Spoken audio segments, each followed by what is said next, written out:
In today's video, I'm going to teach you how to fix error code 403 in Surfshark. If you're seeing a 403 message when you try to visit a website while connected to your VPN, it usually means the site is blocking access from your current IP or something in your browser is interfering with the request. The good news is that this is often quick to resolve with a few simple actions. I'll walk you through what to do, why it works, and a few tips to make the process smoother.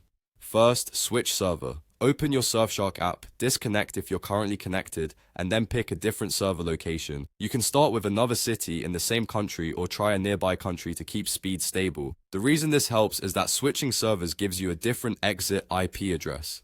If the site flagged your previous IP, a new one often gets you back in right away. If one server doesn't work, try a couple more. Avoid reconnecting to the same city you just used, and once you find a server that works, consider marking it as a favorite for next time. Next, disable browser extensions. Some extensions, especially ad blockers, privacy tools, user agent spoofers, cookie managers, or proxy-related add-ons, can trigger a 403 by changing or stripping parts of your web request. Go to your browser's extensions or add-ons page and temporarily toggle off anything that interacts with web content or network settings.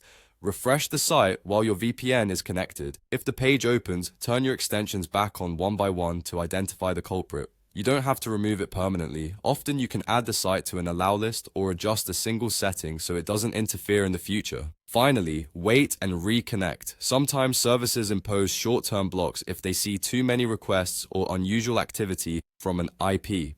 Disconnect from Surfshark, close the tab for the site you're trying to reach, and give it a few minutes. Then reconnect to your VPN, ideally to a different server than before, and try again. This brief pause lets temporary blocks expire and gives you a fresh, clean session when you reconnect. To recap, switch to a different Surfshark server to get a new IP, temporarily disable browser extensions that might be interfering, and if the block persists, wait a few minutes and reconnect for a clean start. Follow these steps in order, and in most cases, the 403 error will clear up quickly so you can get back to browsing securely and without interruptions.